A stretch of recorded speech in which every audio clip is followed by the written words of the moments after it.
In this video, I'm going to show you how to pick up items, have collisions while you're holding them, and be able to throw those items. If you have any issues or problems with this script, make sure you stick around to the end of the video where I will be answering the most common questions and problems as well. I will also go over how to switch out the input. So instead of pressing the mouse button to pick up, you will press something like E. Here we are in Unity. I have my simple scene set up right now. We've got our first person character right here, the player. This is not the standard assets first person controller, but it's going to work with whatever character you want. Make sure that you have some sort of a collider as well as a rigid body on whatever item you're trying to pick up. That is incredibly important. The first thing we're going to do is we're going to go into our player item and we are going to open that up. And under the camera, we're going to create a new empty game object. We're going to call this temp parent. On our temp parent game object, we're going to create a new script called temp parent. Go ahead and create an add, and we're going to open this up in Visual Studio. All right, now that we're in Visual Studio, we are going to go ahead and delete our update and start method. We're not going to use them today for this. Public static temp parent instance get private set, just like that.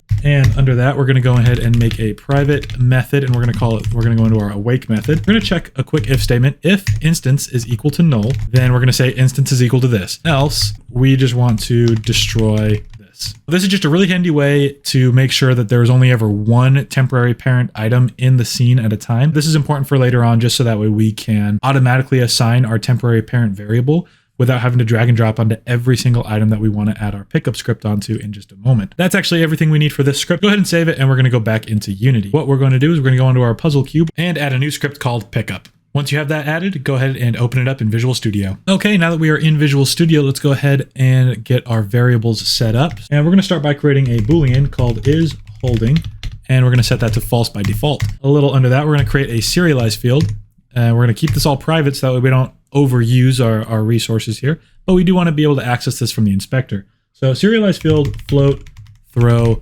force, and we're just going to default that at 600F. This can be whatever you want. It's basically just the strength you're going to throw the item at. This is what feels right for me, so that's what I'm putting. Under that, we're going to do another serialize field and another float, and we're going to call this max distance.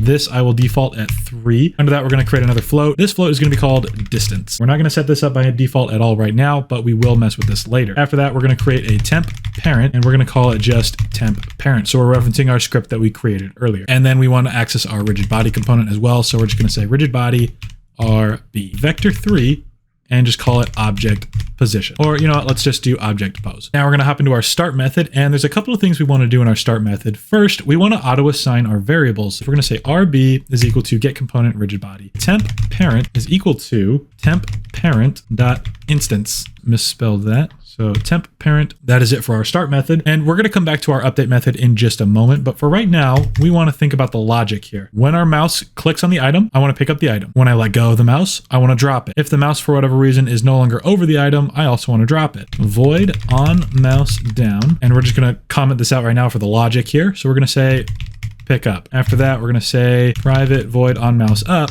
And again, commenting out the logic, we're just going to drop. And once again, there is one more. So private void on mouse exit. And same thing here. We want to drop our item. The first thing we want to do is we want to make sure that there is in fact a temp parent item in the scene. So we're going to start off with a quick if statement. So if temp parent is not equal to null, then we're going to do stuff. Else, let's spit out a warning just to give us a heads up. Debug.log temp parent item not found in scene. If this, for whatever reason, fails to find the singleton that we made earlier, it's going to spit this out for us, and we're going to know what the problem is right away. Is holding is equal to true. We're also going to say rb.useGravity is equal to false, and rb.detect collisions is equal to true. Under that, we're also going to set the parent. So this dot game object dot set parent temp parent dot transform. And actually, this is not game object. This is this dot transform dot set parent temp parent dot transform. Now we want to go into our update method. We're going to call a new method, and we're going to say if is holding is ever true, hold. And this is going to be our new method that we're going to create right now. So we're going to come down here, and we're going to create a new private void hold. It's really important to understand quite how the logic here works. So whenever we click on mouse down, Everything in this method is called one time on the initial click. But there's a couple of things that we need to set continuously while we're holding. So anything that's happening once gets set in this method. Anything that has to happen over and over and over again while we hold it gets set in the hold method. We want to keep everything as much as possible outside of our update method. What we're going to do is in our hold method that we just created, we're going to start by setting the velocity. What you want to do now is say linear velocity, and we're going to set that to vector3.0 as well as angular velocity if input.get mouse button down, and we're going to say mouse button 1. So if we right click while we're holding the item, then we're going to throw in a little fake logic here and we're just going to say throw. Let's go ahead and save that and see what happens. Okay, we're back in our scene, and if we come up here to our cube, you can see I can pick it up, which is great, and it moves around, which is also great. I can't throw it, I can't drop it, so we still have a little bit of work to do. That goes to show that our singleton method is working properly as it should. It's auto-assigning everything perfectly. Now that we're back in Visual Studio, we want to figure out how to drop this stuff. So we should probably create a new method. So let's go ahead and do that. We're going to jump down under hold a little bit, and we're going to say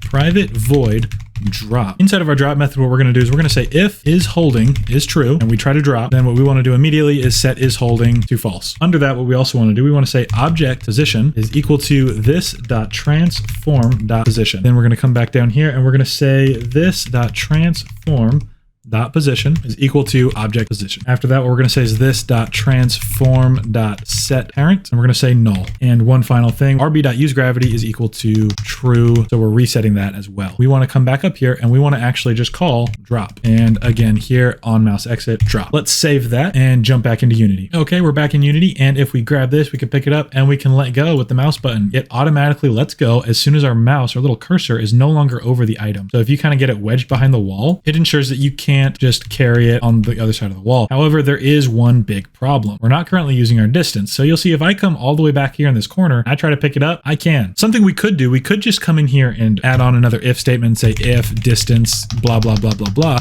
But we're not going to do that because we don't always need to know what the current distance between the cube and the player is. We really only need to know it at 2 times. We need to know it once whenever the person initially tries to pick it up. Are they close enough to hold the item? And we need to know it also when they're holding the item. If at any point the distance becomes too great, like if they catch it on the wall and start backing up, if it gets too great, then we need to drop it. Okay, so the first thing we're going to do, we're going to come under our if statement for temp parent. As long as that's not null, we're going to add a new if statement right here. So we're going to say if distance is less than or equal to max distance, and open brackets, and then jump down here and close our brackets. But we don't ever say what distance is. We don't know what the current distance is. So we have to check that really quick. Distance is equal to vector3.distance and open parentheses. And we're going to say this.transform.position, and we're going to compare it to temp parent transform.position. So what that does, it's going to take our point in 3D space for the item that we're picking up and compare it to our temp parent, which is the player, point in 3D space. It's going to subtract them. Whatever that number that gets spit out is, that is our distance. Okay, perfect. So that should work just fine. But we also want to check again while we're holding it. So let's copy that, come down here to our hold method, and we're going to paste it right there. So that way, every single frame that we're holding the item, we're going to be checking our distance constantly. We're going to make another if statement. We're going to say if distance is greater than or equal to max distance, we're going to call our drop method there. Now let's go ahead and save and jump back to Unity and see if our distance is working properly. Go ahead and try picking it up from back here. You see we cannot do that. So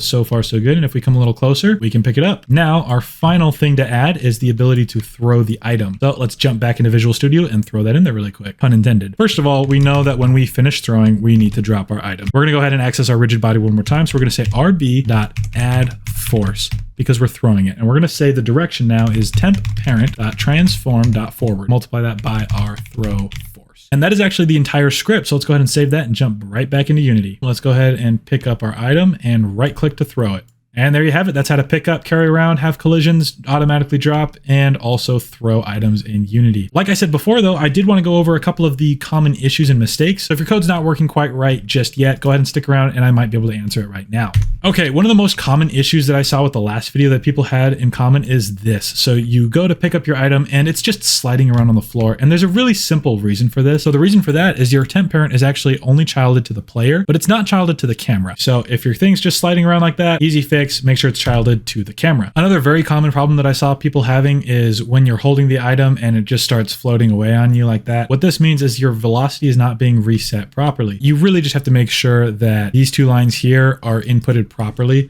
So again, that's just rb.linear velocity and angular velocity, and you want to set them to vector 3.0. Remember, we're turning gravity off, so if you're not resetting the velocity, any outside force like a collision or moving around is going to start it to just float around on its own. Now, another thing that a lot of people ask me about is, well, hey, I want to be able to press E. I don't want to click the mouse button. So let's go ahead and do that as well. And so if we want to do that, what we're going to do is we're going to change this from on mouse down to on mouse over. In here, we're going to add one more if statement, if input.getKey down key code.e. We're going to say and we want to make sure if we're holding already, because if we're holding the item and we press E, we want to drop it. If we're not holding, then we want to hold it. So we're going to say is holding is not true. And then we're going to open our brackets and we're going to drop down here and we're just going to say close curly brackets. We don't need on mouse up. So we're just going to say comment because we don't need it for right now. And then we're going to say else if input. Here we're just going to copy that and is holding is true. Right now we're just going to say drop the item. Okay, with that, let's go ahead and save it and jump back in. And now that we're back in Unity, you can see if we come up to our item and press E, we can pick it up. And if we press E again, we will drop it. There you have it. That's if you wanted to do something other than the mouse button. If this video was helpful for you in any way, please make sure that you subscribe to the channel and go ahead and give a like and a comment down below. I would really appreciate it. That's it. Thanks for watching.